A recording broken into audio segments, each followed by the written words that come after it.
we complain together, we suffer together, we celebrate together. Hi guys, welcome back to my channel. Today's video, because back to school season is starting up again really soon, I thought it might be appropriate to debunk some IB myths. So if you enjoy this video, make sure to give it a thumbs up, subscribe down below, and also hit the post notification bell.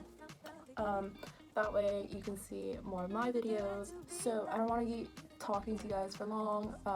Let's just get started, shall we?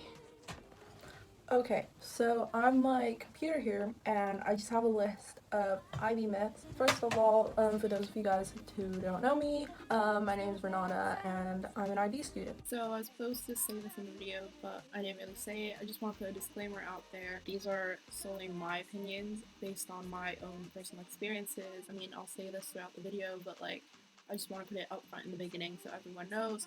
So if you just have different experiences with me or know different things, just, I don't know, share your thoughts down in the comment section below. So the first myth, we get this a lot, is that IB students have no life. I wouldn't say this is true, but then again, my experience will probably be different from anyone else's experience because, you know, each school is different and they do things their own way.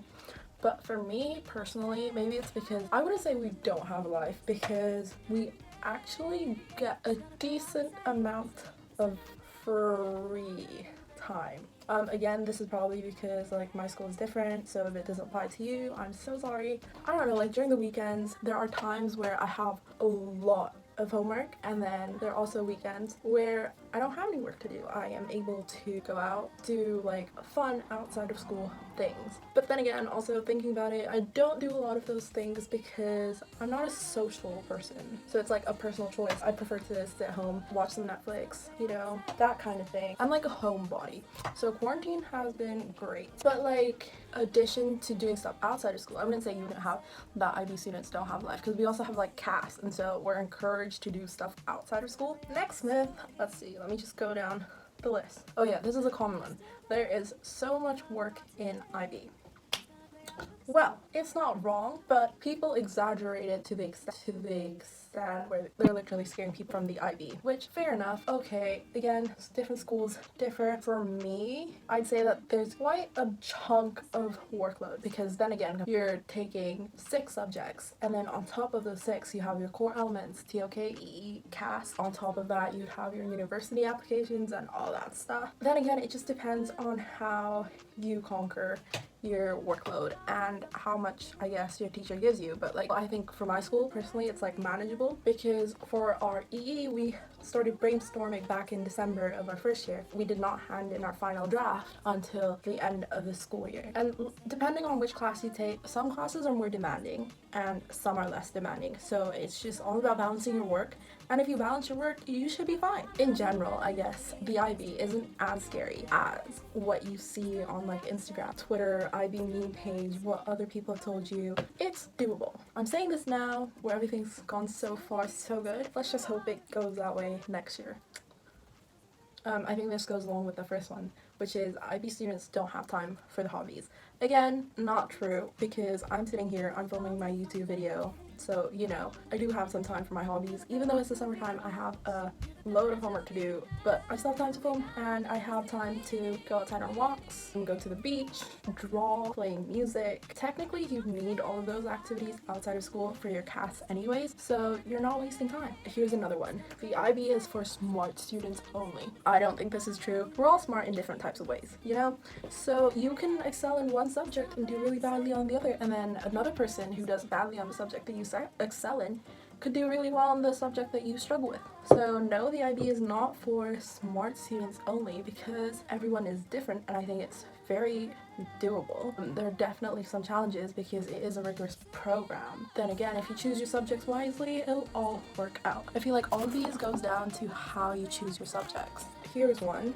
I think this one is more subject related. People who take math high level, physics high level, chemistry high level have no social life whatsoever. Partly true, partly not. Me, I'm a homebody. I prefer to stay at home. But then again, I don't think it's true if you are a social person, because I have friends who take those subjects. They can still go out, so there you go. There's also saying that people who take those subjects have no love life. In my case, this is true. My love life is non-existent. I have friends who take those subjects and they're in a wonderful, happy relationship. So, you know, there you go. So that seems to be all of the myths I have for today, but I'm just gonna continue talking about some more like tips and tricks on how you can survive your first year of the IB, because I didn't think it would happen, but I made it through, and I'll be starting my second year in September, so we'll see how that goes. But I just think that, one, choose your subjects wisely. I cannot emphasize you how much your subject choices matter. I mean, it's self-explanatory.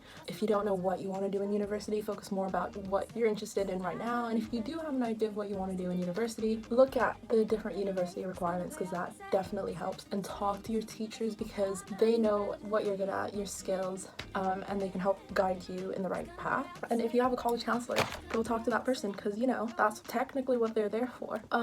Also, any relative or friends, anyone who you know have done the IB, go talk to them. That's what I did. I've asked her questions about CAS, EE, and the whole IB experience, and I found that really helpful because I got an idea of like what to expect. My second tip would be make a group chat with the people in your classes, like have a separate group chat for each class. Then you can share homework problems, ask for help, share notes, and I don't know, you just feel like you're not alone. I found my group chat to be really entertaining and like really useful. We complain together, we suffer together, we celebrate together. The third tip would be try not to procrastinate.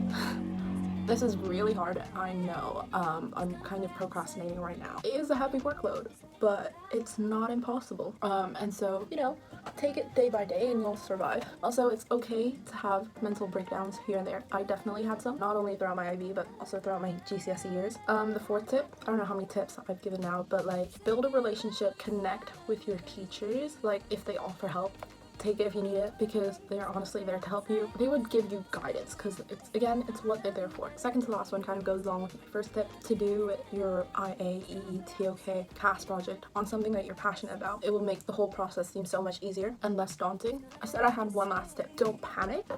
I mean, we're all going through the same thing right now. If you're scared and you're just about to start the IB, don't panic. It'll all be fine. Anyways, my final one is to have fun. I guess this is kind of ironic because I've just told you how hard it is and like all the other stuff, but honestly, have fun, enjoy it. It's gonna be the best 2 years of your life.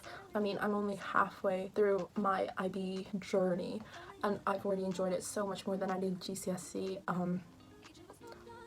I don't know, it's just something about the IB that's makes all the hard work seem worth it. And some of you guys out there will probably disagree with me, but honestly, I'm enjoying the IB so much more. So yeah, that's my tips, my advice. Again, disclaimer, of course, I'm not a teacher, not a professional.